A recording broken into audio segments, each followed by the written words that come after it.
dadakan di hari lahiran.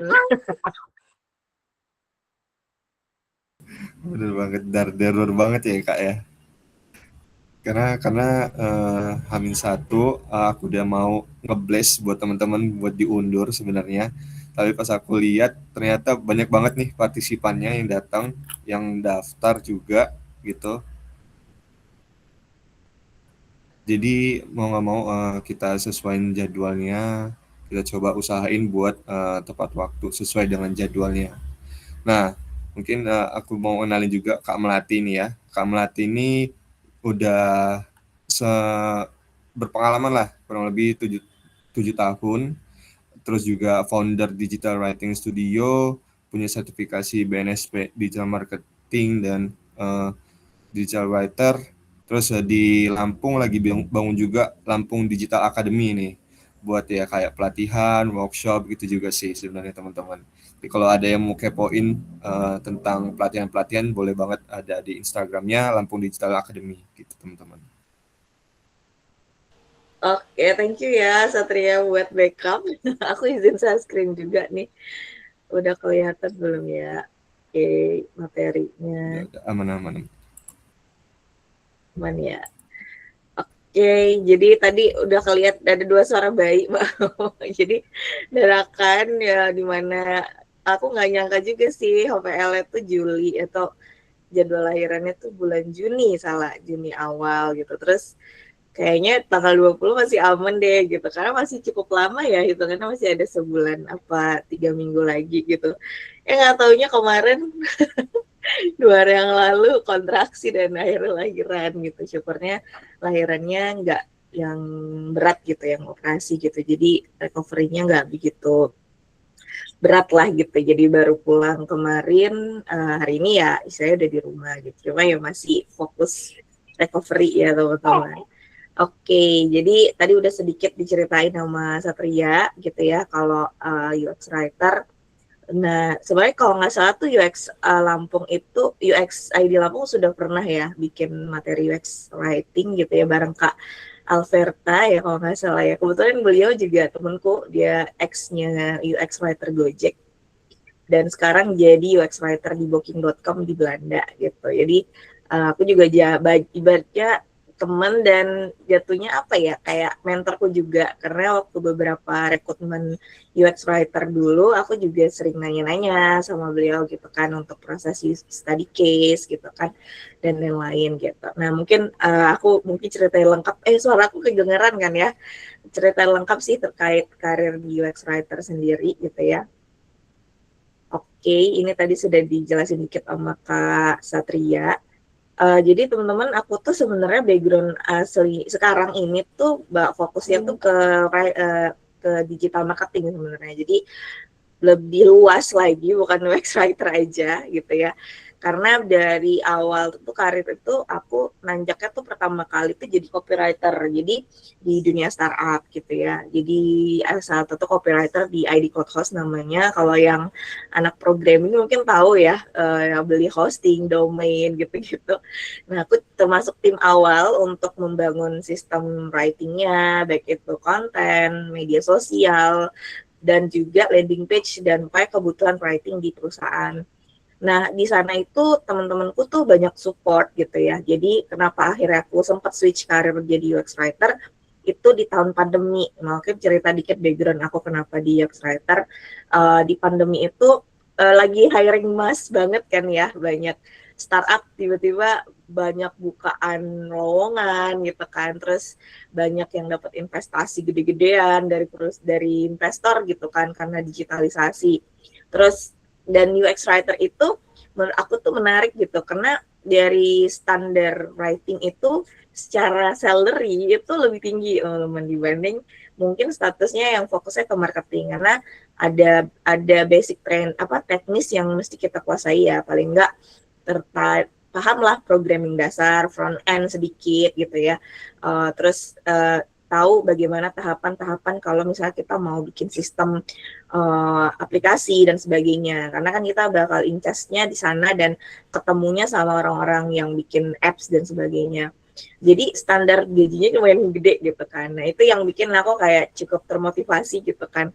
kayaknya background copywriting dan aku di dunia IT juga, kayaknya nggak sulit nih buat switch ke sana gitu kan. Dan aku kebetulan punya teman yang sama kayak Satria nih, aku tuh pindahan teman-teman, aku salah satu volunteering di UX ID Pekanbaru. Jadi aku di Lampung itu masih 3 tahun, baru tahun ketiga setelah nikah dan ikut suami di Lampung gitu kan. Jadi aku juga di UX ID juga, tapi aku UX ID Pekanbaru. Nah ini ketemu UX ID Lampung, ya udah deh aku juga mau ikut bantu berkarya juga di UX ID Lampung nih. Masih satu ekosistem ya sih Indonesia gitu kan. Nah makanya ketemu Satria, terus ngobrol-ngobrol gitu kan. Dan menariknya sih UX writing itu masih ada ya, maksudnya peluangnya makin gede banget. Tapi memang kalau untuk dalam lokal ya mungkin nggak sebanyak dulu gitu. Sekarang mungkin kita bisa ngincernya di luar negeri gitu kan, kalau teman-teman kepikiran ngebangun karir sebagai UX writer.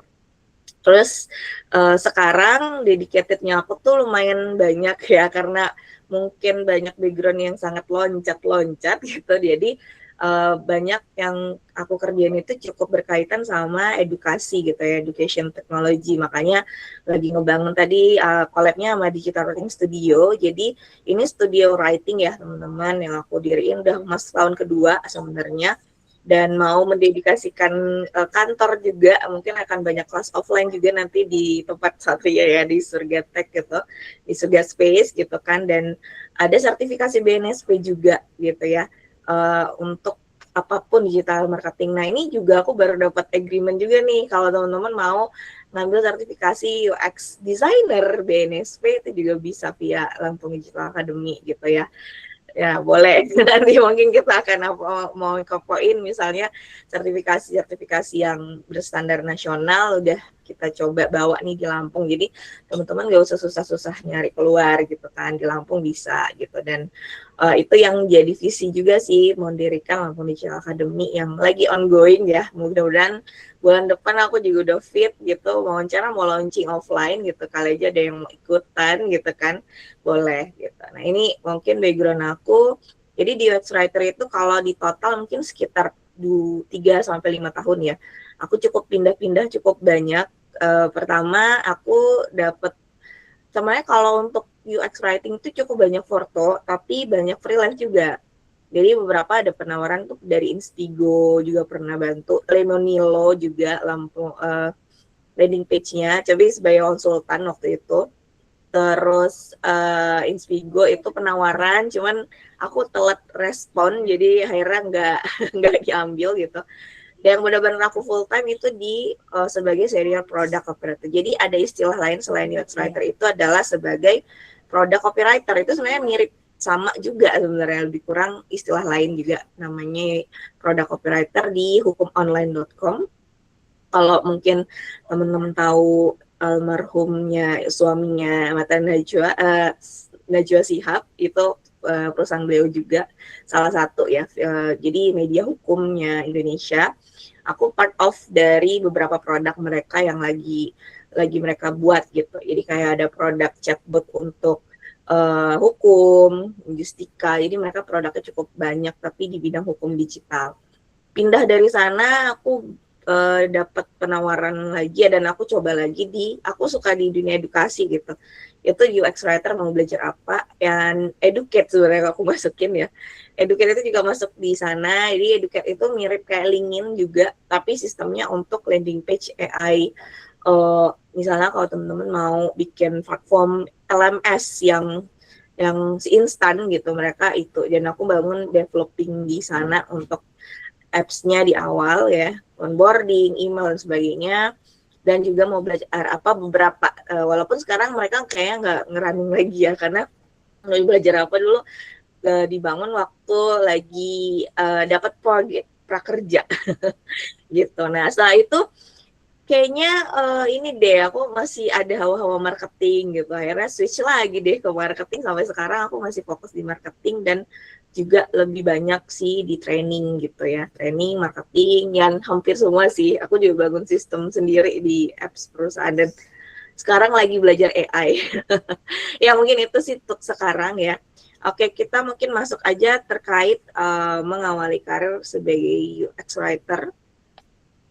di awal ya, dimana mungkin teman-teman itu banyak yang suka bingung gitu ya, apa sih UX writer itu, yang belum tahu gitu kan, apakah profesi UX writer ini cukup menjanjikan, apalagi menurut aku karena kemarin tuh ya teman-teman anggota UX ID tuh ada backgroundnya anak-anak IT, tapi di ini ya gitu ya, di yang notabene tuh selalu identik oh jadi software engineer gitu kan, atau misalnya jadi apa lagi ya, jadi programmer gitu, atau ya pokoknya berkaitan dengan IT.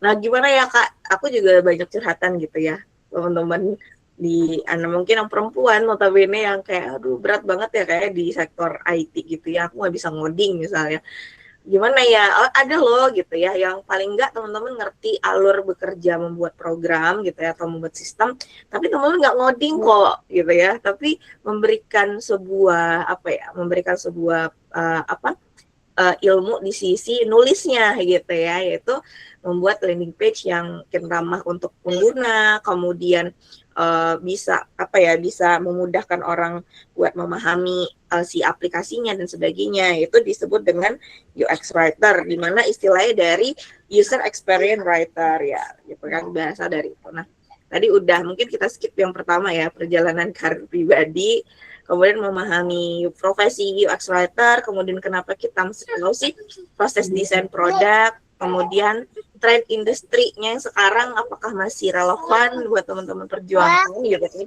Kemudian perbedaannya dengan nulis-nulis yang lain misalnya ya.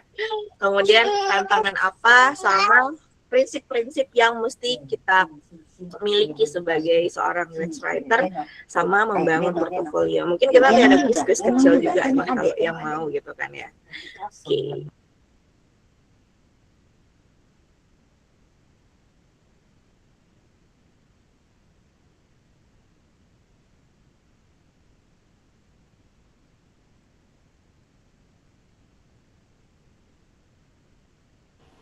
Ini waktu aku bangunnya tuh banyaknya di LinkedIn ya teman-teman. Jadi LinkedIn itu powerful banget sih menurut aku, banyak penawaran dan dua penawaran aku itu dari LinkedIn semua. Yang pertama hukum online itu dari Glints.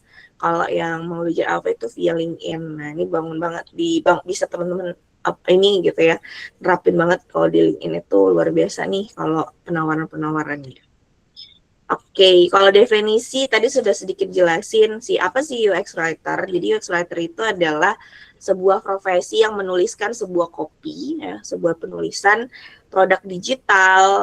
Yang mungkin orang pikir produk digital e-book ya, bukan itu aja, tapi lebih ke sistemnya gitu ya, produk aplikasi gitu. Kemudian website, landing page, ya di mana fokus ataupun tujuan dari si copy tadi adalah gimana pengguna itu bisa ngerti sama si aplikasinya atau menavigasi sebuah produk. Nah, kalau UX writer itu lebih fokus mencari kata-kata apa sih nama menu ini gitu. Jadi pusingnya itu kalau ngerjain UX writing itu menurut aku ketika kita membuat sebuah istilah-istilah baru di aplikasi yang baru, alias kita belum pernah nih gitu kan membangun itu, atau kita yang jadi bagian dari perjalanan si apps tadi tuh launching gitu kan. Otomatis kan semuanya ya baru gitu kan. Kita gimana ya mikirin bahasa yang catchy, yang bisa orang ingat, orang ngerti, orang paham, gimana usernya pasti sangat beragam gitu kan. Itu yang menurut aku cukup effort banget gitu. Jadi kita mikirin apa sih nama menunya, apa sih definisinya, apakah ada labelnya, ada tombolnya, apa sih kalimat tombol itu yang kalau dipencet sama si audience, si user itu gimana gitu. Kemudian chatbot, kemudian kalau ada error message, apa sih tampilan yang muncul gitu kan. Nah itu yang kita kerjain ya sehari-hari kalau kita jadi UX writer. Dimana tujuannya gimana instruksi yang tadi kita masukin di dalam flow tadi itu dipahami sama user ketika mereka bereksperience di berpengalaman ya di dalam si apps tadi. Dan akhirnya mencapai tujuan dari si apps tadi gitu ya. Itu berhasil pembeliannya dan sebagainya. Ya mungkin kayak sederhananya teman-teman kalau pakai aplikasi Shopee belanja gitu kan, tahu dari mana sih si Shopee-nya tuh lagi dikirim. Nah, notifikasi pesanan Anda sudah dikemas, sudah dikirim, terus lagi di perjalanan. Nah, itu teman-teman tahu dari si notifikasi kan, notifikasi si si aplikasi Shopee. Nah, orang yang ngerjain tulisan itu, itulah yang disebut dengan UX writer, gitu kan. Itulah orangnya. Pernah nggak kita berpikir, gimana ya orang tuh mikirin tulisan itu, gitu. Nah, itulah yang kita kerjain kalau kita jadi UX writer, gitu kan. Kemudian UX writer di industri digital, ya. Jadi, istilah ini tuh sebenarnya muncul atau profesi ini tuh mulai happening gitu ya, mulai orang lirik dan oh ternyata ini banget ya dibutuhkan ya ketika ada beberapa raksasa industri atau startup besar di dunia itu yang mulai ke arah sana memikirkan desain produkku masuk detail tulisan, yaitu yang paling menjadi dominasi atau portofolio yang sering banget dibahas-bahas di beberapa buku-buku atau jurnal-jurnal tentang itu adalah dari Booking.com. Jadi studi case-nya banyak Booking.com gitu kan. Misalnya si Booking.com ngeganti satu fitur, misalnya fitur booking di awal dengan awalnya cuman apa ya, booking tanggal, tiba-tiba dia ganti dengan kamu butuh apa gitu misalnya, bertanya dan sebagainya. Misalnya mereka ganti kalimatnya doang gitu ya, walaupun hanya beberapa kata atau bahkan menghilangkan, tapi ternyata membuat signifikan yang orang-orang lebih banyak mencak ternyata gitu dibandingkan yang sebelumnya. Jadi riset itu yang akhirnya membuat orang mulai care nih dengan UX writing. Masuk temen aku yang mungkin di UX writing Gojek tiba-tiba jadi Booking.com, jadi si UX Booking.com mungkin mikirnya karena mereka adalah apa ya, kalau bisa dibilang leadingnya lah ya yang mempopulerkan si profesi UX writer itu gitu. Jadi perusahaan besar tuh akhirnya mereka udah mulai nih care, bahkan memberikan satu divisi khusus gitu kan untuk jadi UX writer. Jadi satu divisi itu UX writer semua gitu, dengan ada jabatannya senior, ada junior gitu kan, ada leading ya, ada leader dari UX writer juga gitu.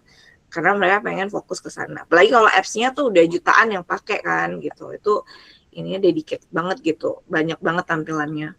Kemudian trennya, nah ini sebenarnya risetnya sudah tahun kemarin ya, atau belum sekarang. Cuman trennya selalu naik ya. Tapi memang ini jadi tantangan kita dengan adanya AI. Aku belum riset lagi. Dengan AI gimana ya? Apakah AI sudah bisa menggantikan? Walaupun ya memang sebagian besar untuk yang awal tuh udah bisa ya, Figma apalagi udah bisa dengan AI ya sebagainya. Tapi menurut aku kalau aplikasi kompleks yang banyak kayak Gojek, menurut aku tuh ya super app yang hari-hari dibutuhkan tuh kayaknya AI belum bisa take over sih. Dan buktinya masih banyak, masih mereka yang menjadi profesi UX writer di aplikasi-aplikasi yang daily yang hari-harinya jutaan orang pakai tuh yang nggak ke layoff gitu. Alias bahasanya mereka masih mengerjakan itu, berarti kan masih dibutuhkan ya gitu ya. Oke, nah ini untuk dibandingkan dengan profesi-profesi lain ya. UX writer itu notabene kalau ngomongin salary dia lebih tinggi, ini warna biru 44% lebih tinggi mungkin dari content designer, bahkan technical writer ya. Walaupun technical writer ini juga cukup ini juga nih spesifik dan ini banget ya, IT banget gitu, dan cukup salary cukup tinggi juga dibanding yang profesinya mungkin lebih banyak ke marketing kayak copywriter atau content writer tuh, karena menjamur dan mungkin orang gampang buat switch ke sana, jadinya ya nggak sekompetitif gitu ya.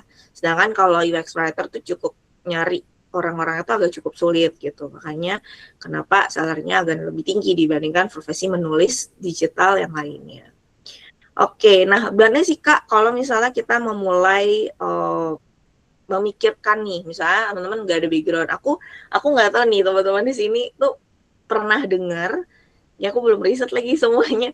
Di sini tuh udah pernah ikut materi UX writer atau belum? Mungkin kalau yang udah ketik 1, yang belum 0. Biar aku tahu juga nih teman-teman udah pernah nggak sih cari tahu tentang UX writing? Boleh aku mau cek nih di chat. Ada yang udah pernah dengar 1, yang belum pernah ketik 0, yang udah pernah ketik 1, biar aku tahu nih teman-teman di sini udah pernah ini.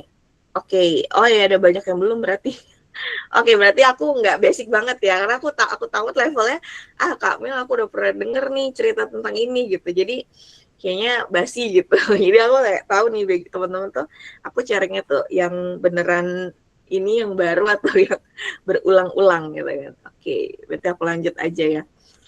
Banyak yang belum ya, oke aku ngikutin survei yang belum. Nah, Basic pertama kali ketika kita memulai menjadi UX writer adalah bukan soal nulisnya malah kalau aku bilang, tapi mindset terkait memulai membangun produk gitu kan. Jadi adalah disebut dengan membangun proses desain produk. Kalau teman-teman anak UX ya otomatis programming, setahu aku sih pasti udah diajarin nggak sih buat ini gitu.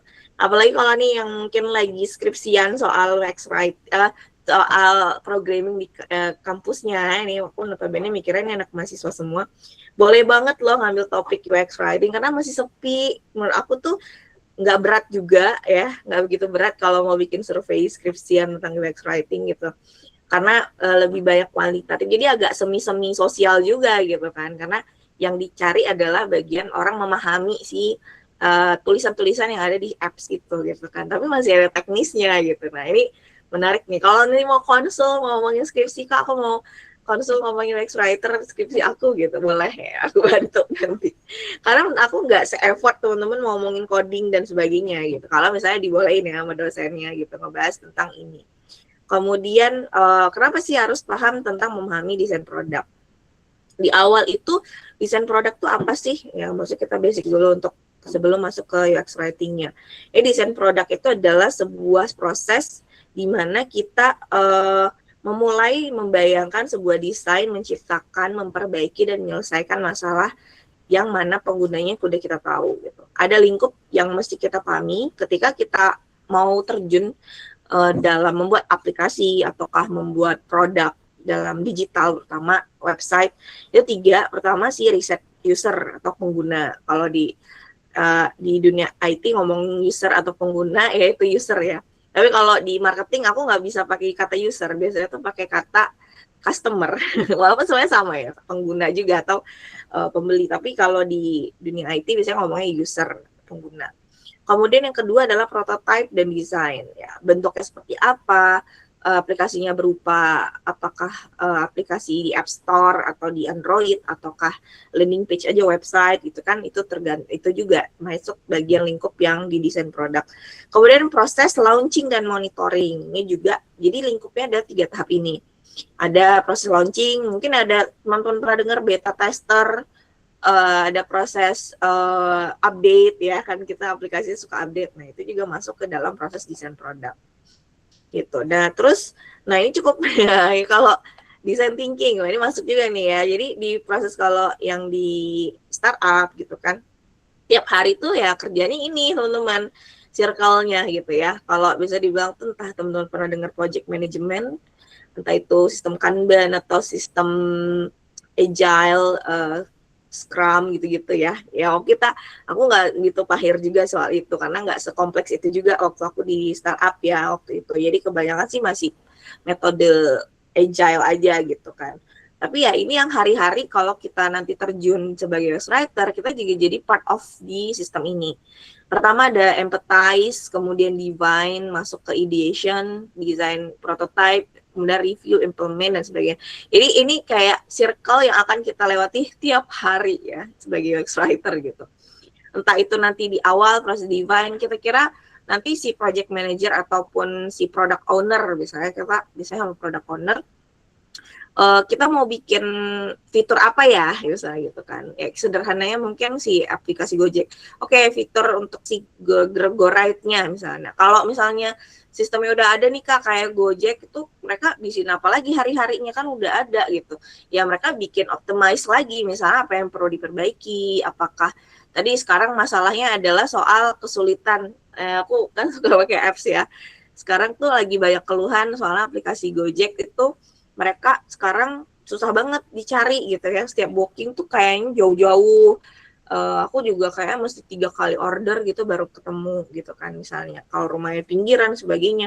Oh ternyata yang ngalamin nggak cuma aku gitu, tapi di luar sana. Nah itu juga masuk tuh, nanti muter tuh di bagian implement, masuk ke sistem baru empathize lagi gitu kan, dapat data lagi, why kenapa, kemudian mencari tahu divine, mencari tahu nih ada masalah apa, perbaiki lagi gitu kan. Kemudian ideation, oke, bikin sistem baru misalnya, bagaimana supaya mereka nggak mengalami hal itu gitu kan, kendalanya, masuk prototype. Jadi mengulang lagi awal gitu ya. Jadi biasanya di tengah-tengah itu proses ini sampai nanti akhirnya launching. Nah, ketika launching ada proses monitoring, testing, learning, balik lagi ke awal. Jadi itulah yang jadi circle hari-hari ya kalau teman-teman bagian masuk dari proses desain produk, gitu. Masuk jadi UX writer di dalamnya. Nah, kenapa si UX writer itu harus berada di dalam sistem itu dan memahami alurnya ya? Karena pertama kita jadi paham cara berpikir pengguna. Kita bedanya menurut aku profesi UX writer dengan profesi sebagai copywriter di marketing itu lebih individual menurut aku kalau jadi copywriter atau content writer ya. Kalau teman-teman saya bikin bikin content writing ya untuk tulisan SEO misalnya kan atau apa itu ya kalau udah ada briefnya lengkap dari entah itu dari atasan kita atau bahkan kita udah bikin sendiri ya kita individual aja gitu kita bisa ngerjain sendiri gitu tapi kalau di UX writer itu aku nggak pernah bisa kerja sendiri maksudnya bener-bener tuh hari-hari tuh harus confirmation gitu ya sama si tim aku tuh kayak punya partner punya partner udah bilang punya pasangan lah ya kayak jalan tuh harus bareng gitu sama si UX designer sama UI designer. Jadi aku tuh bareng-bareng tuh kita kerja barengnya tuh sama Figma atau bisa kita sering juga online. Figma itu juga bisa ya sambil kerjain sambil kita ngobrol gitu kayak meeting. Jadi aku kerja waktu remote gitu, dominannya remote. Jadi banyaknya ya ketika kita lagi ngerjain sebuah apps, ya dia lagi ngutak-ngatik UX-nya, aku juga ngutak-ngatik tulisan-tulisan di sana. Jadi kayak langsung hands on bareng gitu. Sering banget kayak gitu. Atau ya pokoknya untuk masuk ke tahapan ke ideation, ide yang tadi itu tuh bareng-bareng, nggak bisa sendirian. Beda banget kalau aku kerja sebagai si copywriter atau si konten. Aku lebih banyak kayak udah sendiri aja, udah ada briefnya aku kerjain, tinggal nanti minta review gitu kan. Kalau di situ aku bisa banyak kerja bareng, tapi itu juga tentu butuh review. Nah reviewnya biasanya the last review itu dari product owner dan masuk ke testing, nanti ada reasonable-nya dan sebagainya gitu. Jadi pasti bareng karena hasil risetnya pun juga di kita kalau yang udah gede ya sistemnya mereka akan ada namanya tim UX researcher. Kita dapat data gitu dari mereka buat mau bagaimana sih penggunanya dari hasil wawancaranya, apps-nya seperti apa, siapa sih penggunanya, apakah anak milenial, Gen Z, apakah orang tua, itu ngaruh banget cara kita nanti nulisnya seperti apa. Kedua, memudahkan dalam proses user research dan testing. Nah ini ya, jadi ini mungkin disclaimer juga gitu kan, ekspektasi kita memahami UX writer, tapi aku berada di industri yang ternyata tuh nggak semua startup di Indonesia terutama tuh ngerti bahwa si UX writer itu kerjanya nggak bisa sendirian. Nah aku dulu ada beberapa perusahaan yang ya membiarkan aku sebagai UX writer itu dengan pola yang sama dengan copywriter atau pola dengan content writer. Itu banyak banget ketemu teman-teman. Ternyata si perusahaannya nggak ngerti kalau si UX writer si itu harus terus selalu terlibat dalam proses apapun yang ada dalam si aplikasi. Ada dia harus ngobrol tuh sama programmer, harus keren ngobrol sama si desainernya gitu. Karena kalau misalnya nggak ngerti nih loh, ini kok aplikasinya bentuknya gini, ini dari mana kok bisa kayak gini gitu. Tahapan pertamanya ngapain? Itu harus ngerti gitu kan. Karena nanti kita mau tahapan satunya apa nih welcome, registrasi dulu. Habis registrasi apa? Muncul top up. Kalau error gimana? Kalau salah password gimana? Kan dia mesti tahu kan tahapan 1 sampai tahapan selanjutnya sampai akhirnya dia berhasil masuk ke si apps-nya atau dashboard-nya gitu. Di dashboard mereka bisa experts-nya apa gitu.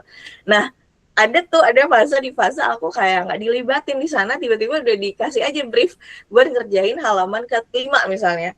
Halaman dashboard. Sedangkan aku kayak nggak tahu tuh halaman awalnya tuh ngapain di awalnya. Itu kan nggak bisa kayak gitu. Makanya kalau yang paham biasanya akan melibatkan ada namanya dalam si hari-hari, si workflow-nya kerjaannya si UX writer, itu namanya adalah, aku lupa nih saya udah lama banget di dunia itu, pokoknya setiap kerja itu namanya once meeting ya, pokoknya dia meeting stand up, bener stand up namanya sih, stand up bareng daily stand up sama si UX designer. Jadi hari ini lagi ngerjain apa nih gitu kan, si UX designer lagi ngerjain halaman dashboard ini misalnya. Oke, aku berarti ke sana. Walaupun saya briefnya banyak tuh, tapi kita barengan biar alurnya tuh rata gitu, alurnya tuh sesuai gitu kan, dan laporannya bisa bareng-bareng nanti ke luar ya, ke atas product owner, udah ACC. Biasanya kalau udah oke, akan dilempar ke tim programming buat diimplement atau di coding gitu kan sama mereka gitu. Itu kayak gitu. Kemudian membedakan stage dan proses pengerjaan UX writer. Makanya kenapa kita harus paham tahapan 1 sampai tahapan terakhir lagi di mana nih ya implementasinya. Jadi nggak bisa kerjaan sendiri kayak kalau di copywriter. Kalau copywriter ya udah beres udah gitu. Kemudian jadi apa tuh UX writing dalam desain produk? Aku kayaknya agak apa ya maju depan gitu ya. Nah ini tadi ya udah sebenarnya didefinisiin, kita skip aja. Kemudian mindset apa sih yang mesti kita punya sebagai UX writer? Nah ini ya, berarti mindset pertama adalah user centric matrix. Makanya empathize itu kan tahap pertama, dan menurut aku satu skill dan mindset yang harus kita miliki banget sebagai UX writer adalah ini pola pikir si pengguna user. Kita benar-benar harus empati banget sama mereka gitu. Kita harus berada di membayangkan ketika mereka menggunakan aplikasi kita, mereka ngerti nggak sih sama kalimat-kalimat yang sedang kita tulis di sana? Apa yang menjadi pengalaman mereka, apa yang menjadi hambatan mereka atau pain point itu yang struggle mereka kalau pakai aplikasi itu kan. Karena kan mereka, kita kalau nggak pakai si tulisan ya pakai apa ya, tulisan-tulisannya ini ya, tulisan-tulisan ala robot gitu kan, error ya. Kalau error mau ngapain gitu kan, si usernya nggak tahu nih kalau error mau ngapain nih, apakah karena wifi-nya mati, apakah karena internet kuota habis gitu kan. Jadi kita mesti ada di situasi ngebayangin kalau kita pakai apps itu gimana gitu. Makanya harus punya user centric metric, harus punya mindset yang sangat user banget gitu, mikirin si user itu ngalamin apa. Kayak empathize ya, tadi empati banget gitu ya. Jadi kita berada di POV-nya si user gitu kan. Apa yang mereka rasakan, apa yang mereka pikirkan, gimana caranya berkomunikasi dengan si aplikasi. Jadi aplikasi itu bukan ngerasa kayak sesuatu yang berbeda, tapi udah bagian dari perjalanan dia untuk mencapai sesuatu yang mereka inginkan di si, kenapa mereka akhirnya download si aplikasi itu. Kemudian information architecture. Nah, ini juga ya. Jadi kita juga mesti tahu apa sih di apps itu susunannya gitu kan, dan fitur-fiturnya ya. Jadi bukan mikirin aduh nggak kerjaan aku nih di fitur ini misalnya, ya kita masih tahu alurnya. Misalnya kalau klaim garansinya gimana, misalnya kalau ada si apps itu untuk pendaftaran registrasi, terus mikirin user itu butuh panduan nggak, butuh knowledge base kalau bahasa ini ya, bahasa Inggris butuh knowledge base, atau frequently asked question FAQ gitu kan, butuh nggak. Nah itu juga bagian dari empati kita kan. Nah kalau kita harus tahu ada nggak itu sistem itu di dalam si aplikasi. Yang misalnya kayak teman-teman kalau beli online Shopee, kalau misalnya terjadi masalah ya, misalnya si user ini, si kurirnya nyuri duit, nyuri si apanya, misalnya si paketnya gimana, kalau misalnya nggak sesuai warnanya gimana. Jadi kita mesti tahu informasi arsitektur yang ada di dalam si aplikasi itu gitu. Jadi apa aja susunannya, di bawahnya apa ada klaim garansi, apakah masukin upload dan sebagainya, itu kita mesti tahu susunannya seperti apa. Kemudian adaptif ya, adaptability-nya juga. Adaptif ini maksudnya adalah kita selalu mengupgrade ilmu untuk menggunakan aplikasi baru atau implementasi gimana cara kerja kita biar lebih cepat, biar lebih apa ya, biar lebih teknologinya tuh bisa lebih apa ya, bisa running lebih oke. Termasuk kita belajar juga paling enggak project management system. Aku ingat banget kita dari Jira, ya memang Jira itu memang jadi sistem utama kita waktu itu, yang mungkin teman-teman pernah pakai barengan sama IT gitu ya, barengan tim programming. Tapi ternyata ada beberapa hal yang mungkin sulit nih untuk kita komunikasikan untuk tim internal. Waktu itu yang menginisiasi kita pakai apps tambahan itu adalah product owner kita, alias si seniornya ya, leader aku gitu kan. Kita bukan ganti ya, kita nambah pakai ClickUp namanya ya, ClickUp. Mungkin yang orang-orang desainer tuh juga sering pakai ya, kalau teman-teman tahu. Jadi project management juga. Jadi aku mesti belajar juga nih, apa beda ClickUp ini gini-gini. Karena mungkin biasanya dulu pakai Trello, Notion misalnya yang project management. Apalagi nih yang pernah teman-teman pakai Monday dan sebagainya kan banyak ya. Jadi menurut aku tuh juga salah satu tuh kita harus open minded gitu kalau ada hal-hal baru gitu yang menggunakan tools baru gitu kan, itu tadi adaptability. Nah sekarang mungkin yang menjadi yang kita harus hadapi ya dengan adanya AI gitu kan, bisa jadi ke depan pakai AI automation gitu kan buat beberapa part pekerjaan kita, ada yang pakai AI automation misalnya dan sebagainya, atau agent atau dan sebagainya gitu kan. Apakah kita digantikan, apakah kita memberikan sistem itu gitu kan, nggak tahu. Oke, nah ini yang menjadi perbedaan ya, mungkin teman-teman kita ambil aja. Nah ini prosesnya, peran UX writer tuh di mana? Dia ada di konten strategi, di research dan design. Jadi di dalam bagian itu ya, di bagian circle itu. Nah ini menjadi perbedaan UX writer dan copywriter. Tadi sebenarnya udah di-spill sedikit gitu kan. Tapi dari ininya tuh udah kebayang. Bedanya tuh sebenarnya dari tengah-tengah ini sih yang paling sangat signifikan. Kalau UX writer itu memudahkan penggunaan, alias ya mereka udah jadi user. Sedangkan kalau copy, gimana mereka akhirnya pakai si apps tadi gitu kan. Membujuk mereka untuk melakukan aksi si entah download aplikasinya atau beli produknya dan sebagainya. Jadi kalau UX writer itu tolak ukur keberhasilannya adalah kepuasan, ya, kepuasan dari si audiens itu memahami mereka berhasil, tidak ada error. Rating mungkin kalau di apps-nya ratingnya 4,9 sampai 5 gitu kan, rating tidak ada problem, tidak ada error dan sebagainya. Jadi UX writer itu biasanya dari situ mungkin KPI-nya gitu, keberhasilan tulisan kita di sistem itu oke apa enggak. Dan itu juga akan ngaruh sama nanti penghasilan juga, sales gitu kan. Kalau si UX copy-nya oke, sistemnya bagus, orang benar-benar enak makainya, user friendly, ya pasti orang-orang yang buat meningkatkan sales-nya juga akan tinggi. Walaupun itu juga tergantung sama si tim marketing juga ya. Karena kalau UX writer tuh bukan tim marketing. Kalau ada UX writer dimasukin tim marketing, ya ini masalah nih perusahaan ini kalau gitu. Berarti nggak ngerti sistem gitu kan. Harusnya UX writer ya memang timnya memang bukan di bagian marketing, pasti di tim IT gitu, atau development seperti itu. Kalau copywriting memang biasa di bawah tim marketing sindromnya. Oke, nah ini contoh ya, nih kayak UX writer tuh gimana sih kayak ini gitu, logout your account, ada cancel and logout gitu. Apa mau kita ganti? Kamu mau keluar dari sistem, keluar aplikasi, tanda-tanya, terus ya atau enggak, atau nanti, misalnya gitu kan, ada juga gitu. Atau kalau copywriting ya memang hubungan dengan poster, banner, atau nawarin orang produk gitu. Ini bedanya kalau dari bentuk. Kemudian tantangan apa sih yang akan teman-teman temui sebagai UX writer? Pertama adalah memahami konteks stakeholder. Ya, jadi banyak perusahaan tadi sudah di-spill juga yang belum ngerti sebenarnya UX writer tuh dedikasinya kayak gimana.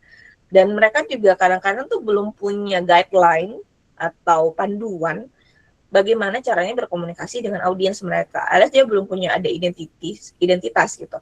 Kalau brand design mungkin saya kayak si Satria mungkin dan kawan-kawan yang tim desain kan ada ya brand guideline khusus untuk desain, misalnya fontnya gimana, warnanya apa gitu kan.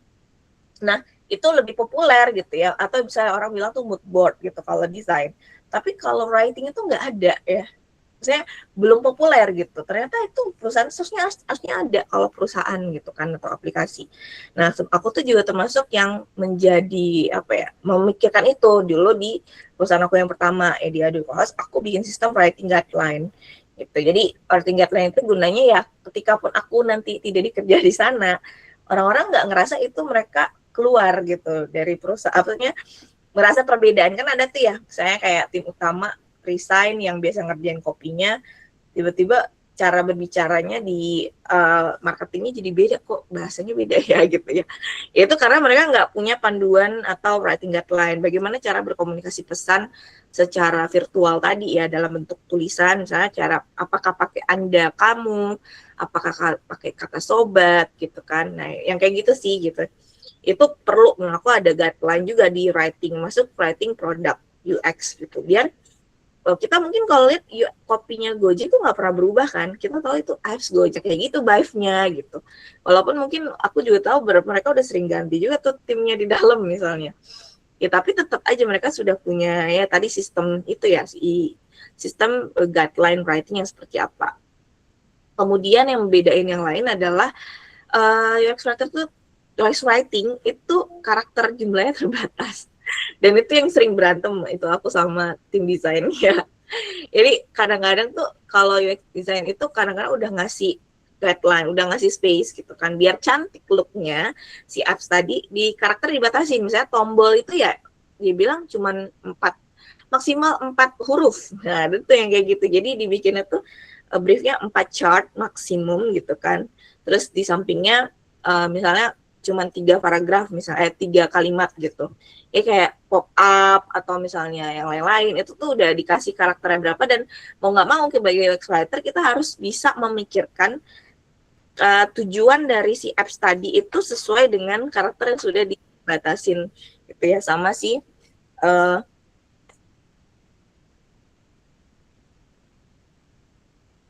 iya gitu ya. Jadi nggak perlu nggak kelihatan.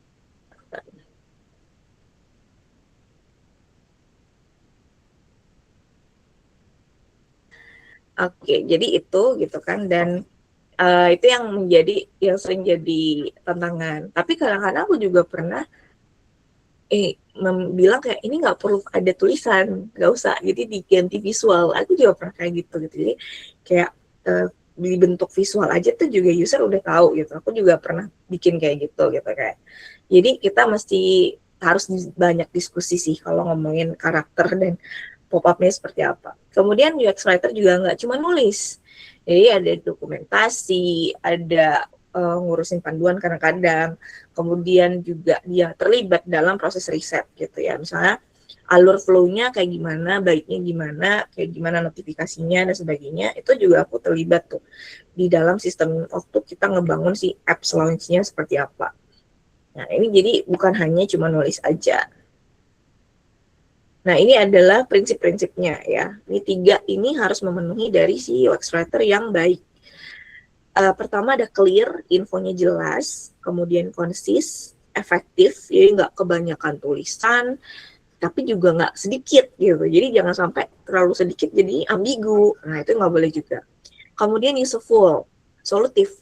Jadi ketika user mengalami sesuatu kendala itu, dia tahu dia mau ngapain, harus ngapain. Contohnya ini cuman hanya login ya.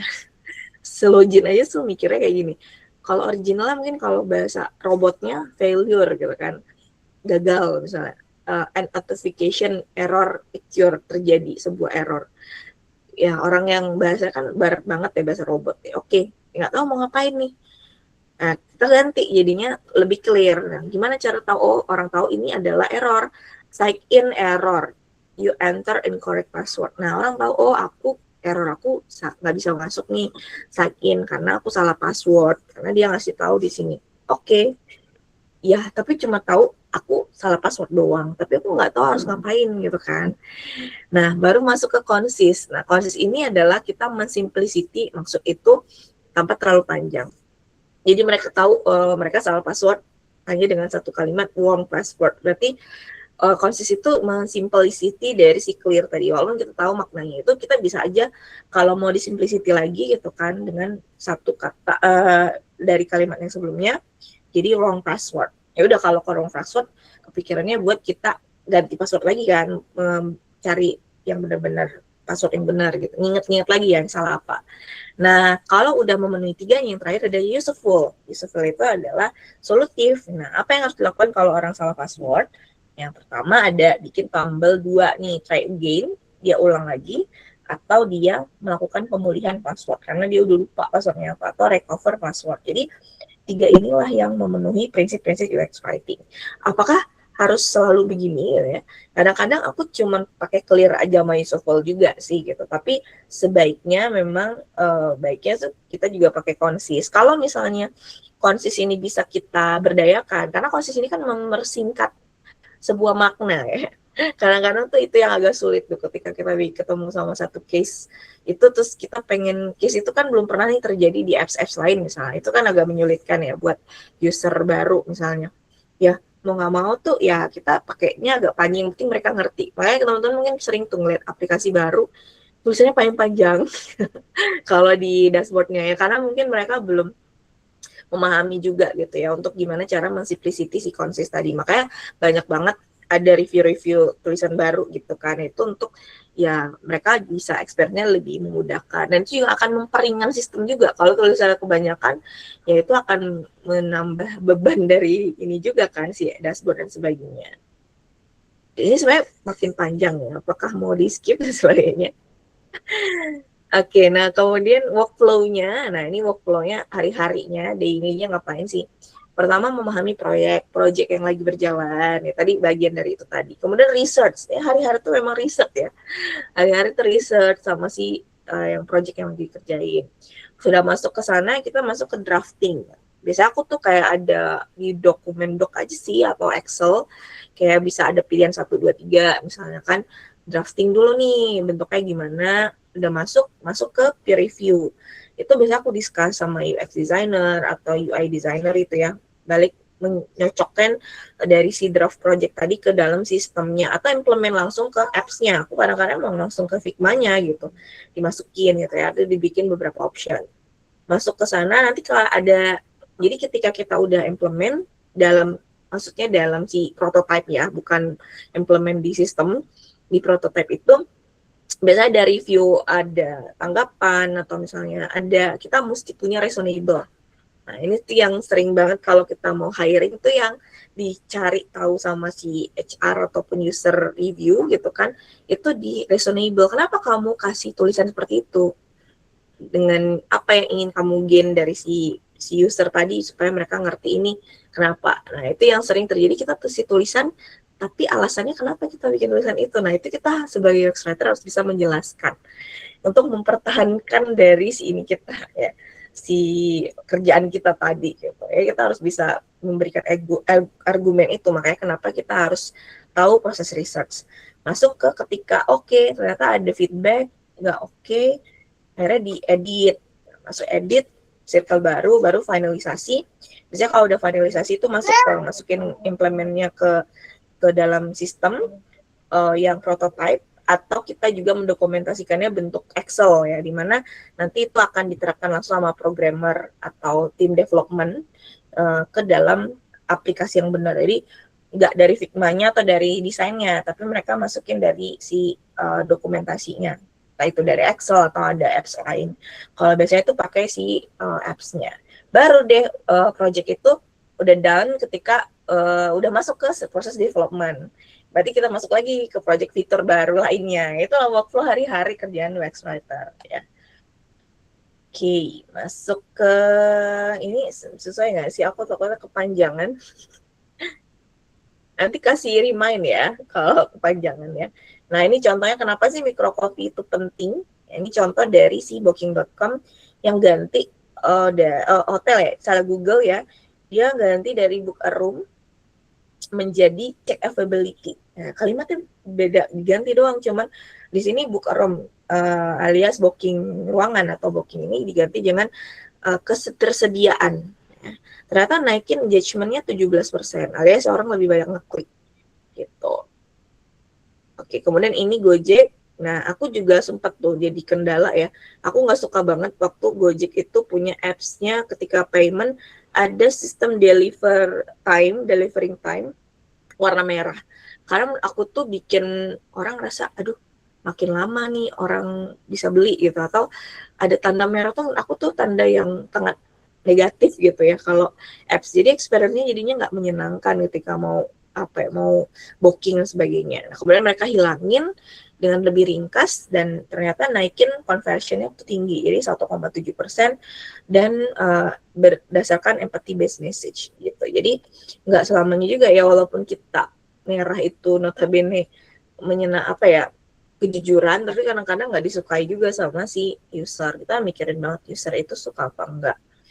Kemudian tools apa sih yang dipakai setiap hari ya, daily, hari-hari. Nah, kalau aku yang misalnya hari-hari pakainya ini, waktu jadi UX writer ya. Beda perusahaan kadang beda tools juga gitu. Tapi ya kayak Figma itu paling nggak harus bisa. Walaupun bukan hanya desainer ya. Kalau teman-teman udah kerja di dunia UX writer juga harus ngerti pakai Figma. Bahkan juga ikut kadang-kadang buat otak-atik sedikit desain tuh nggak apa-apa juga kadang-kadang ya. Kemudian ClickUp ini yang di perusahaanku juga ada Jira juga. Paling notabene sih Jira yang paling banyak. Google Sheet gitu, Marvel. Mungkin kalau sekarang ada Copy.ai. Jadi udah ada penerapan AI juga, Claude mungkin ya. Mungkin bisa pakai sistem workflow-nya N8N dan sebagainya. Itu mungkin udah ke depan udah kayak gitu ya. Karena aku udah juga nggak incas lagi di UX writing ya. Lebih banyak malah automation-nya malah ke marketing. Jadi mungkin nanti aku update juga nih UX writer sekarang pakai tools-nya apa nih kalau mungkin dengan AI yang kayak gimana ya. Oke, tips apa aja buat bikin UX writing-nya efektif? Menguasai mindset udah, terus belajar dan berdiskusi, memahami produk, menguasai tools dan melakukan riset. Nah, kita ada ini nggak ya tes? Kita praktek kayaknya nanti deh terakhir kayaknya kalau habis tanya jawab. Nah, gimana sih Kak ngebangun portofolionya gitu ya? Pertama, show up dulu skill kamu. Jadi orang berpikir kalau kita jadi UX writer itu kita harus punya studi case UX writing aja. Enggak ya. Jadi kalau nulis di UX writing, kita tuh kalau menurut aku tuh perlu punya kemampuan writing di bidang lain. Gitu. Makanya waktu aku apply kemarin, aku nggak cuma nge-share portfolio aku as UX writer, tapi copywriter juga, buku juga, jurnal ataupun artikel dan sebagainya gitu. Ternyata malah itu yang dilihat. Jadi pas study case-nya mau belajar apa, ada di tahap 3 itu aku disuruh nulis bahasa Inggris. Ya dalam notabene itu content writing malah, bukan copywriting. Nah itu aku juga sempet kayak, ternyata aku ngerjain apps-nya apps internasional gitu, aku bahasa Inggris gitu ya. Aku juga nggak nyangka ternyata makanya kenapa mereka ngetes bahasa Inggris waktu itu, nulis dalam bahasa Inggris. Karena expect aku kan nama perusahaannya Indonesia ya. Tapi ternyata pas masuk, ternyata ya bahasa Inggris. Terus juga aku waktu itu di Traveloka hampir juga, temen-temen aku udah lolos tahap 2 ke 3 gitu di X-Writer Traveloka.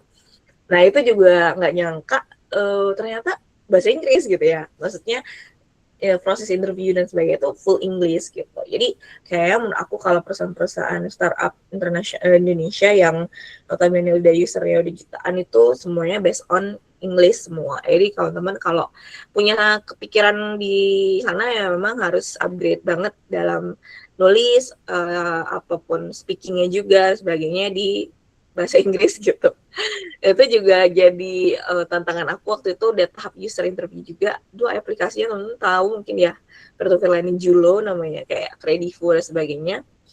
Aku nggak nyangka ternyata supervisor aku di sistem user tadi itu adalah orang orang India gitu, dan ex dari salah satu perusahaan apa ya apa yang perusahaan pembuatan HP itu kalau nggak salah Vodafone namanya. Dan aku effort banget memahami bahasa Inggrisnya orang India. Jadi itu yang bikin aku cukup gagal gitu, karena ketika proses interview itu kan walaupun didampingi sih sama tim orang Indonesia gitu, tapi aku sempet shock gitu karena tahap awal tuh bahasa Indonesia, ternyata pas user interview ketemunya sama orang India gitu dan bahas tentang UX writing gitu kan, itu cukup wow gitu kalimat-kalimatnya yang keluar gitu kan. Jadi itu jadi pengalaman sih gitu ya, bahwa kita juga ketika proses membangun interview portofolio, aku sih menyarankan teman-teman based on bahasa Inggris. Kalau Indonesia cukup susah untuk ketemu perusahaan-perusahaan yang nerima. Walaupun nanti kerjaan kita tuh bahasa Indonesia sebenarnya, tapi dalam flow di dalam pekerjaan, komunikasi itu kebanyakan malah bahasa Inggris ya, ininya apa namanya yang menjadi hari-hari. Bahkan kita kayak reportnya ke atasan atau bahkan ke tim kita itu juga banyak based on bahasa Inggris gitu. Jadi menurut aku penting untuk menyiapkan itu ya, kemampuan bahasa Inggris yang oke gitu di kalau menjadi UX writer di saat ini. Kemudian kalau ada lomba-lomba nulis itu coba ikutin, yang belum pernah punya portofolio nulis itu sangat ngebantu banget, apalagi kalau menang itu makin oke lagi. Kemudian ada magang-magang, ada real case project, itu juga ikut, boleh banget ya, internship dan sebagainya juga ningkatin.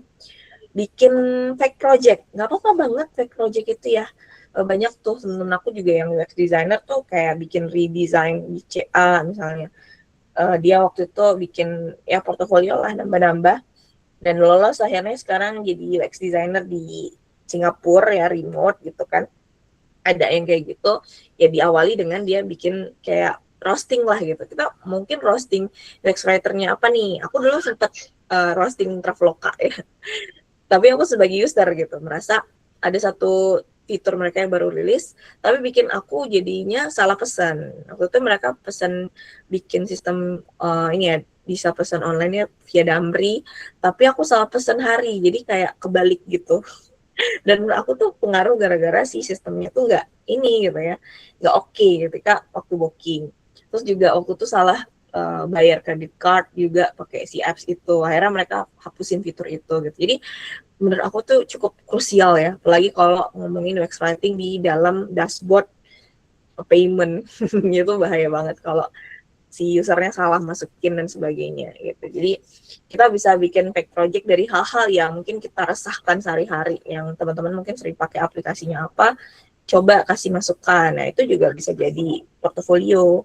Kemudian memproduksi konten, ya kayak di LinkedIn mungkin kita bisa sharing di sana hasil portofolio dan sebagainya, dan kuasai banyak tulisan di press media. Mungkin itu sih, aku kebanyakan kayak lebih enak sharing-sharing aja ya di sini. Aku mungkin kembalikan ke Kak Satria deh.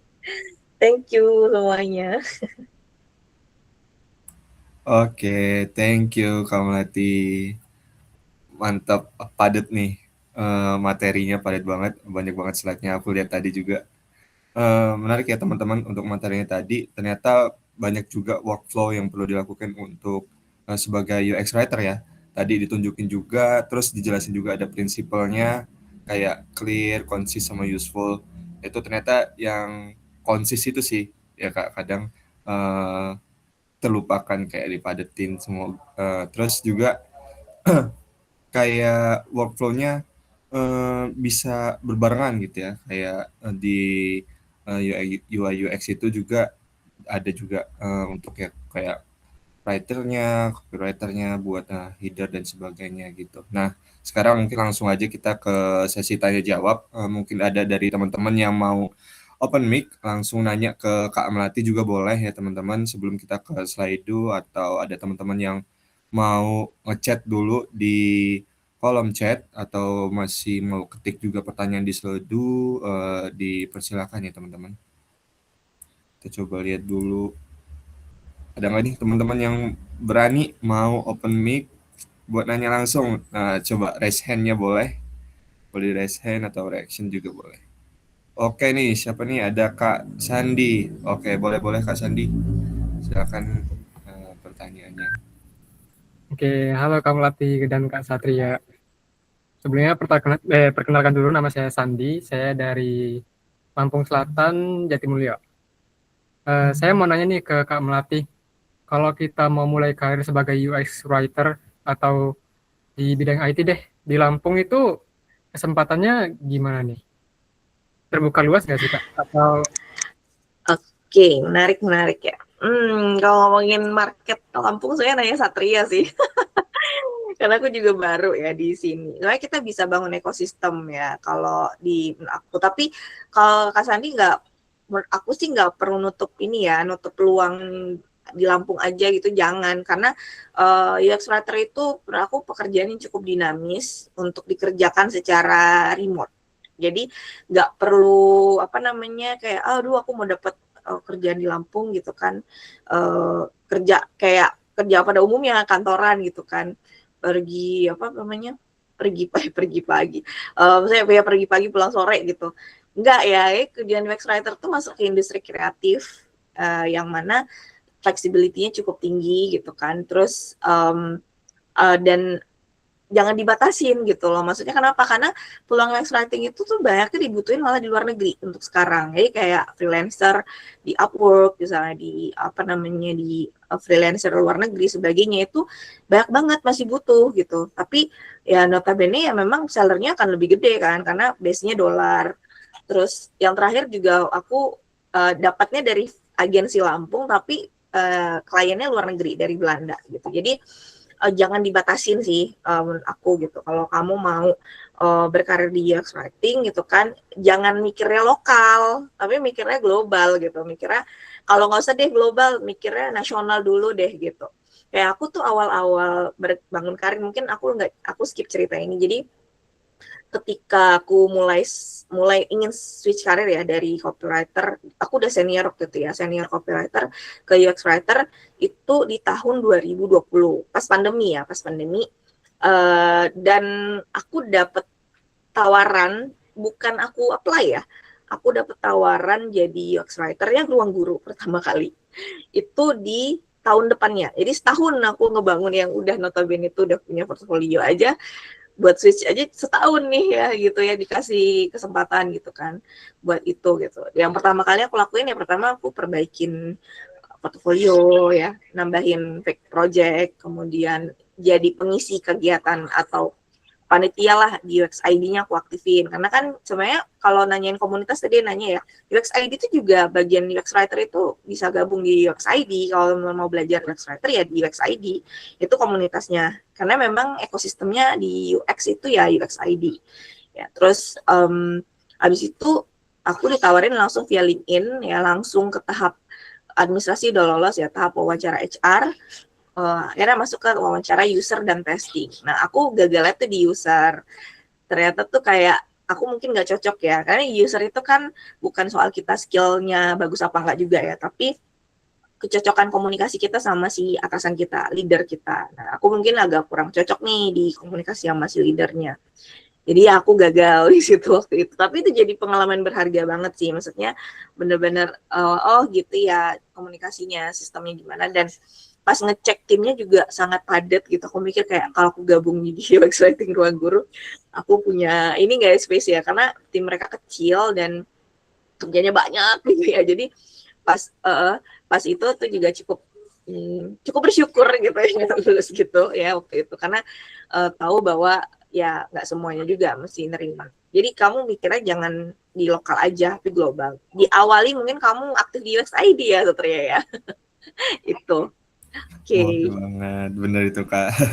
Kita juga setiap minggu juga ngadain ya buat kumpul-kumpul, buat praktek atau ya kalau mau ngobrol-ngobrol seputar karir juga boleh tanya-tanya soal dunia UI UX terutama ya gitu. Mungkin Kak Sandi pernah nggak datang ke UX ID gitu? Belum sih saya sini. Nah makanya dicobain ya mungkin ya, mungkin minggu depan atau awal bulan nanti. Gitu lanjut mungkin ada yang mau mencoba open mic buat nanya langsung ke Kak Melati lagi sebelum ke kolom chat atau Slido, teman-teman. Kayak siapa ini yang berani lagi kayak Kak Sandi nih, langsung aja. Oh siapa nih? Apridian, boleh Kak Apridian. Mana nih? Mukanya nggak ada nih.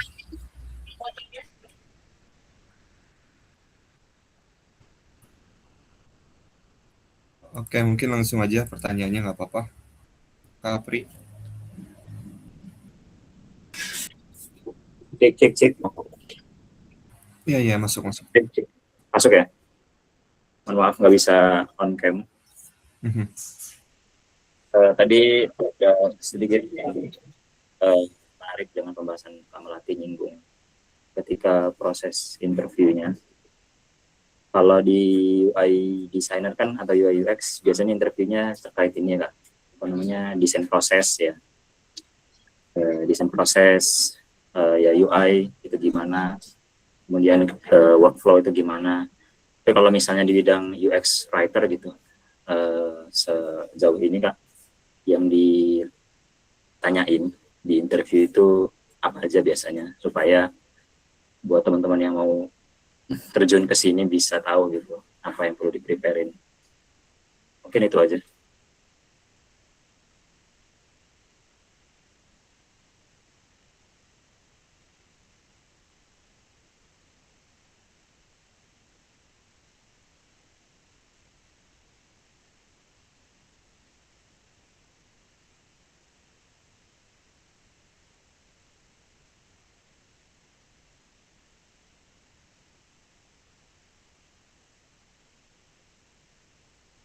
Ya, gimana nih Kak Melati? Pertanyaannya tadi dari Kak Apri ya.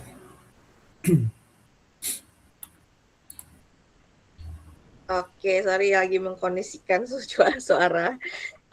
Oke, interviewnya. Jadi mungkin aku kasih flow-nya ya ke interview UX writer. Untuk bedanya, aku nggak pernah apply UX yang designer ya. Tapi kalau flow UX writer itu kecenderungannya selalu ada study case kasus. Jadi misalnya udah interview HR lolos nih. Nah, nanti teman-teman setelah udah masuk ke tahap itu, biasanya dikasih tugas yang biasanya dikerjakan selama 3 hari. Ya, tugasnya itu apa? Itu berupa brief gitu. Ya, entah itu disuruh bikin meredesign sistem, meredesign sebuah apa namanya, sebuah writing system gitu ya, atau dashboard. Ada case-nya misalnya, ini ada kita ada platform fitur baru namanya dashboard ini. Teman-teman tuh disuruh bikin, nah gitu. Nah ada beberapa yang sifatnya fake project gitu, ada yang kadang-kadang yang lagi mereka kerjain gitu. Nah itu, nah dikasih 3 hari, disuruh submit. Nah ketika user interview itu biasanya kita disuruh present dulu dari hasil study case kita. Nah itu hampir kalau aku bilang tuh 87%, 85% selalu gitu tahapannya. Pasti ada tahap study case ya. Study kasus yang mereka kasih dan berakhir user interview itu adalah si presentasi si study case kita dan nanti nanya jawab terkait apa yang kita pahami mindset dari si user. Atau biasanya tuh ditanya, misalnya kalau ada error message gini-gini kamu ngapain, nah gitu. Misalnya kalau ditanya lagi, kalau misalnya nanti kamu dapat prinsip nih, bos kamu nyuruh bikin fitur ini, misal bikin tulisan fitur ini, kamu prinsipnya kalau handle fitur itu gimana? Nah, aku tuh sempet tuh pertanyaannya waktu itu adalah yang sempet di ruang guru ya, aku salah satu yang aku inget banget. Kalau kamu punya prinsip menulis di satu sistem dashboard ini, kamu gimana sih POV-nya? Apa ya kamu ikut bahasa dari perusahaan, gaya kamu sendiri, atau kamu pakai sistem apa ya POV dari si user gitu kan? Ya aku jawabannya aku bilang ya kita harus mempertimbangkan tiga-tiganya gitu ya. Gimana caranya bisa si tulisan itu tuh bisa dipahami user, tapi juga tidak menghilangkan identitas dari perusahaan. Aku bilang gitu. Jadi kayak gimana caranya kita bisa ngebuat ngebrand itu di dalam sistem itu gitu, tanpa harus kayak menghilang empati, tapi kita butuh juga identitas perusahaan kan buat melekat si aplikasi tadi gitu ya di mata user gitu. Itu yang jawaban aku sih. Aku nggak tahu itu benar apa salah, cuman itu yang aku inget banget gitu, POV yang dia. Jadi banyaknya tuh kalau wawancara interview user kebanyakan tuh memang ke prinsip-prinsip kita ya. Makanya kalau teman-teman sering ikut study case ya, bikin back project, itu tuh lumayan banget ngebantu karena itu yang bikin teman-teman bisa jawab gitu ya, proses study case tadi gitu kan. Itu sih hampir semuanya kayak gitu. Aku juga ingat aku pernah juga ikut dapat study case-nya di Vita ya, Telkomsel. Mereka bikin sistem, My Telkomsel tuh ada beberapa anak perusahaan ya, yang mana waktu itu mereka lagi bikin aplikasi khusus untuk kebugaran. Aku akhirnya nggak ngambil karena mereka mintanya hybrid gitu ya. Itu ada, aku pernah ngerjain study case Vita, ada study case apa lagi ya, lumayan banyak sih writer aku ngerjain study case, dan yang lolos emang nggak banyak gitu ya, atau Hera lolos gimana, karena kebanyakan juga ada yang minta hybrid itu sih, karena aku pengen full remote waktu itu juga jadi tantangan. Hera nggak ngambil project-project itu sih. Ada lagi Kak pertanyaan yang soal interview tadi, aku takutnya ada yang kurang. Mungkin cukup Kak, udah kebayang secara garis besarnya. Oke, thank you Kak Apri buat pertanyaannya. Mungkin langsung ada Kak Hoirunisa nih, boleh open mic buat pertanyaannya. Oke, terima kasih Kak. Halo Kak Melati. Sebelumnya izin bertanya Kak. Tadi kan sebelumnya itu sempat bahas tentang portofolio ya. Nah, biasanya tuh kalau aku belum tergambar sih bentuknya tuh portofolio untuk berkarir sebagai UX writer tuh seperti apa, itu jadi ditampilinnya tuh apa aja yang sekiranya apa ya, benar-benar menarik minat dari rekruter itu sendiri. Terus juga aku sempat sebelumnya itu punya pengalaman kerja beberapa bulan jadi application administrator. Itu job desk-nya itu juga ada tentang technical documentation, baik dari segi proses testing sama user manual guidebook gitu. Terus juga sebelumnya lagi pernah pengalaman beberapa kali ikut project redesign mobile app. Salah satunya itu di waktu program internship di BUMN gitu. Jadi pernah redesign mobile LMS mobile app itu dari segi UX writing-nya sih. Nah, kalau misalkan dari pengalaman-pengalaman itu mau aku jadikan porto itu gimana ya Kak? Soalnya kan ada isu confidential juga tentang data-data perusahaan gitu. Mungkin itu aja sih kalau dari aku. Mohon penjelasannya Kak. Terima kasih.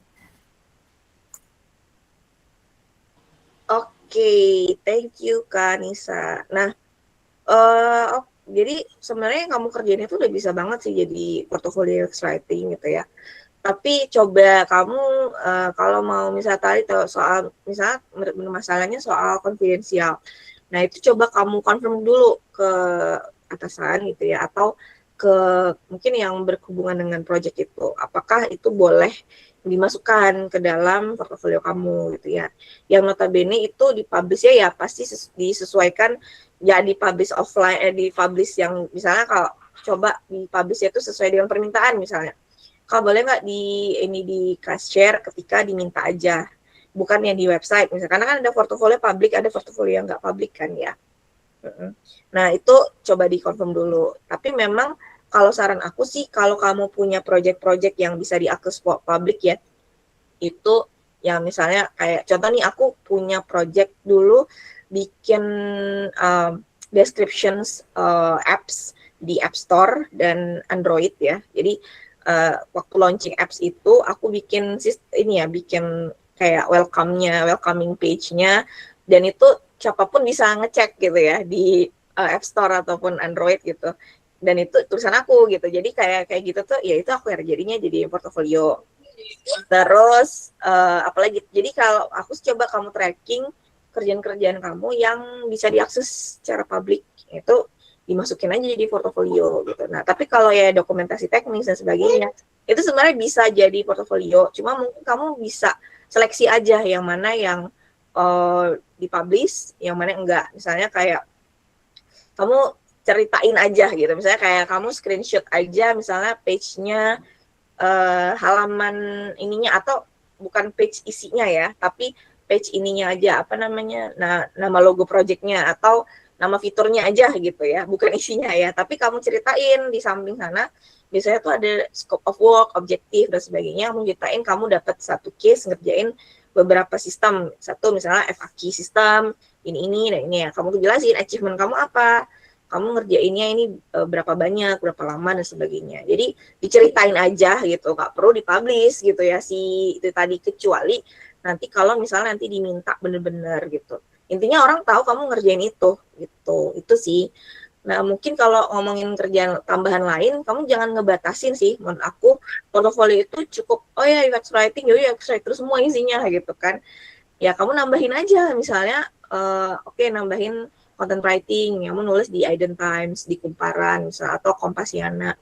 Kamu nulis lagi di LinkedIn misalnya, atau nulis di Medium gitu kan, kamu bikin fake project di sana. Jadi kayak nggak harus tergantung sama itu sih gitu ya. Jadi nggak harus tergantung sama yang udah dikerjain, tapi itu bisa jadi tambahan gitu.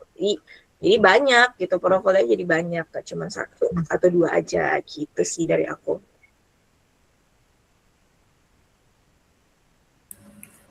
Oke, thank you Kak Melati atas jawabannya. Gimana dari Kak Hairunisa?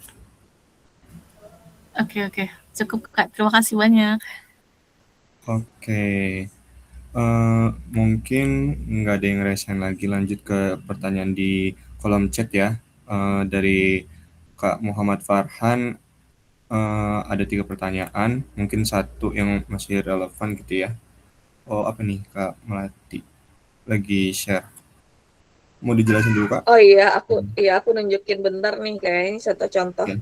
nanti boleh di-share nanti di link. Jadi portofolio tuh banyak banget sih kalau teman-teman mau nyari gitu ya, apalagi di apa ya, di luar negeri terutama gitu ya.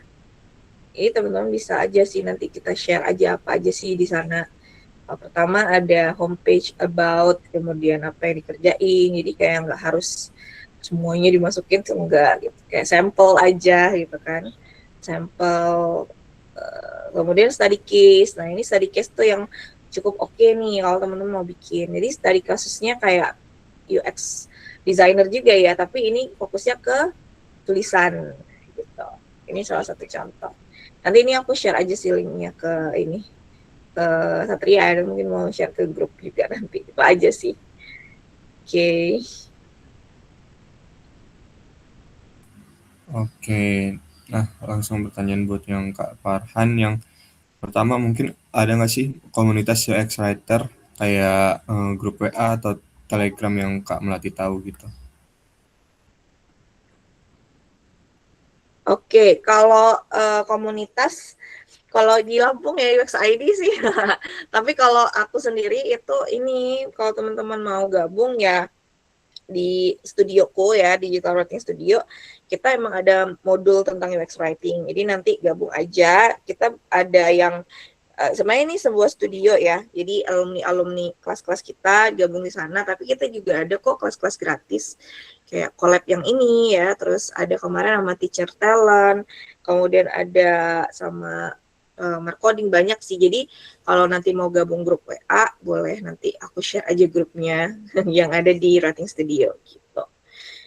Kalau untuk yang nasionalnya sejauh ini masuknya di UX ID, karena UX ID itu juga masuknya di ekosistem UX Writing gitu. Jadi beda sendiri ya sama nulis-nulis di lainnya ya. Kalau content writing sama copywriting itu mungkin banyak komunitas khusus ya mereka karena ke arah marketing. Tapi kalau UX writing itu kayaknya orangnya individual dan lebih ke teknis banget. Jadi ya gabungnya ke UX ID sih yang paling relevan kalau sekarang gitu.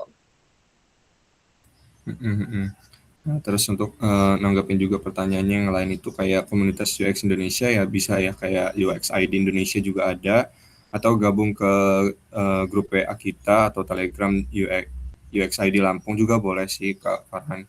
Terus untuk materinya apakah dapat? Mungkin nanti aku share recordnya aja mungkin ya. Nanti aku kirim ke email atau aku publish di YouTube.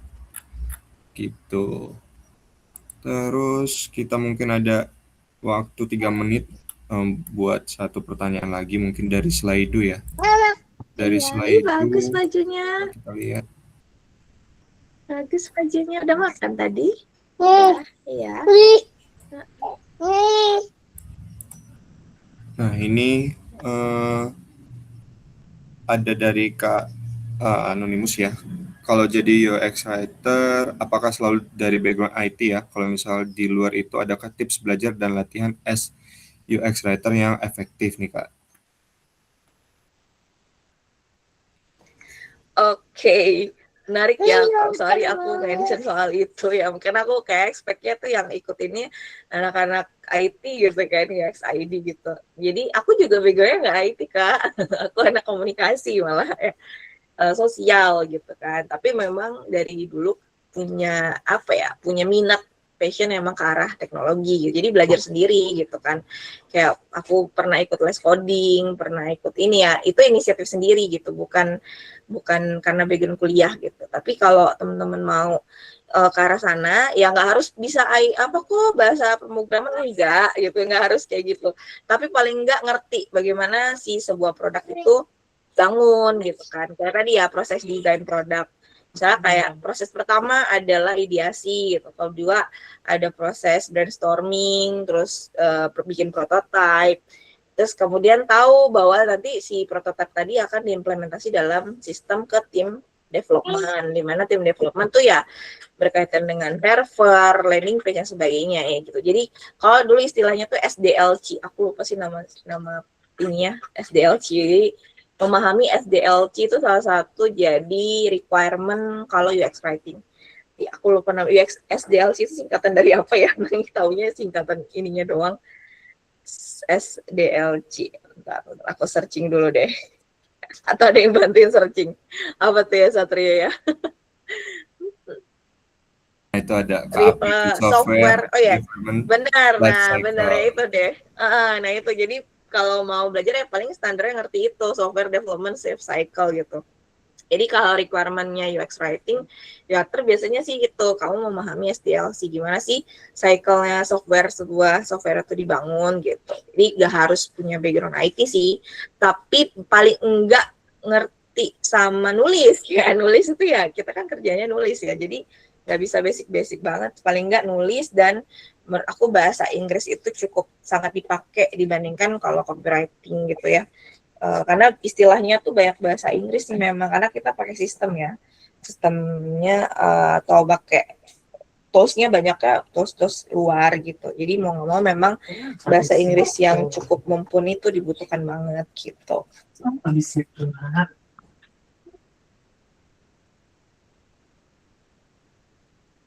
Ya Allah deh, apa kayak Mungkin satu pertanyaan lagi boleh Kak? Boleh lanjut. Nanti yang lain kalau apa nanti dipindahin aja ke note di chat aja nanti kalau yang kalau yang belum kejawab ya. Nanti mungkin aku juga bakalan ngirimin email juga buat minta feedback ke teman-teman sekalian kirimin recordingnya gitu ya. Nah mungkin satu pertanyaan lagi. Ini sih peluang kerja ya, peluang kerja. Kalau peluang kerja sebagai UX writer secara remote itu banyak nggak sih Kak di Indonesia ya, terutama di Indonesia. Terus karena yang ku cari sebagian besar harus di kantor atau WFO. Yes, nah benar ya. Jadi ini sebenarnya tuh banyak dulu waktu masih pandemi gitu ya. Jadi setelah pandemi usai, sekarang memang lowongan UX writer terutama yang Indonesia itu memang udah berkurang yang remote gitu ya. Ya alasannya mungkin secara sistem mungkin mereka mempercepatkan implementasi kali ya. Makanya kenapa itu terus mungkin mereka ada trauma-trauma juga kalau pakai remote gitu kan bisa jadi gitu. Tapi memang kebijakannya terutama kayak Traveloka deh dulu waktu aku apply itu full remote yang pertama kali gitu. Sekarang mereka lagi hiring juga tuh UX writer tapi aku lihat itu WFO alias ke kantor. Terus apalagi yang lagi bukaan ya. Nah di Indonesia kalau yang terakhir tuh ceknya di Traveloka lagi buka. Memang sekarang kalau di Indonesia memang banyak WFO, tapi sebenarnya kalau misalnya teman-teman masih belum keluarga ya dan masih bisa lah fleksibel ya, bisa ambil opsi hybrid sih. Karena hybrid menurut aku tuh cukup masih ada di Indonesia, masih cukup banyak. Terus di Bali juga cukup banyak tuh. Coba teman-teman kalau misalnya mau nyari tuh cari yang location-nya di Bali itu di Jobstreet tuh cukup banyak juga tuh menurut aku yang masih ini. Kalaupun hybrid ada sistem hybridnya tuh yang bukan yang setiap minggu satu kali ke kantor tuh enggak. Ada juga sistemnya tuh kita bisa request gitu. Misalnya kayak hybridnya tuh sebulan sekali atau sebulan beberapa kali gitu kan ke kantor itu ada yang kayak gitu. Jadi kayak hybrid tuh nggak seolah-olah harus seminggu sekali ke kantor ya.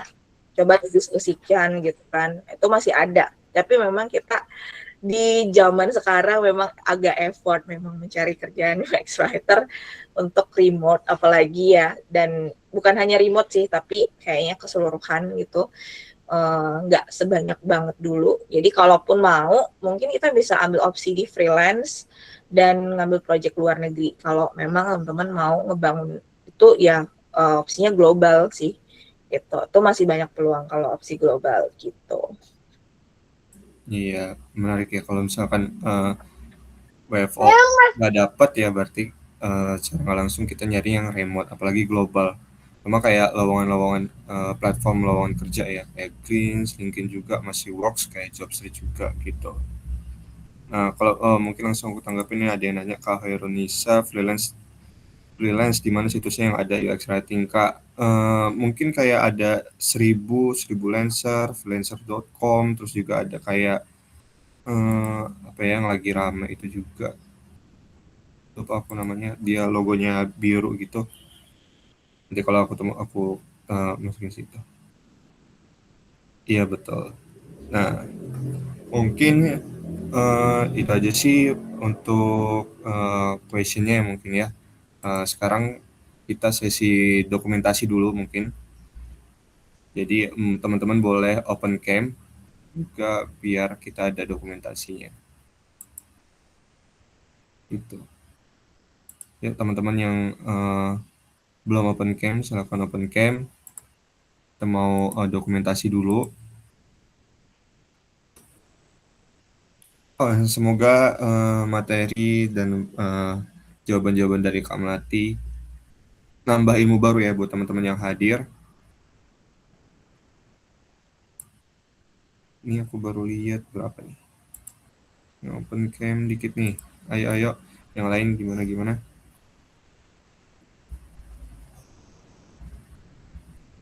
Oke, mungkin aku langsung ini aja ya. Coba.